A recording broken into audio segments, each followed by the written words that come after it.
There is no question regarding the dock workers' injury. They are suffering from a disease called asbestosis. It is a debilitating and progressive lung disease caused by inhaling asbestos fibers.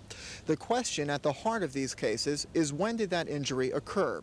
The lower court set aside a jury verdict awarding $435,000 to 4 of 5 plaintiffs. Judge Clark in the Federal District Court in Norfolk said too much time had elapsed between the injury and the lawsuit. Under Virginia law, in cases like this, a 2-year statute of limitations clock begins ticking at the time of the injury. The lawsuit must be brought before that clock runs out.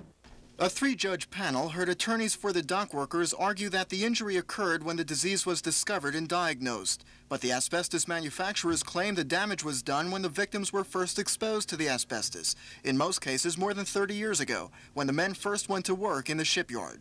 The defendants conclude the 2-year limit has long since expired. If they're right, plaintiffs like Hugh Reynolds are out of luck.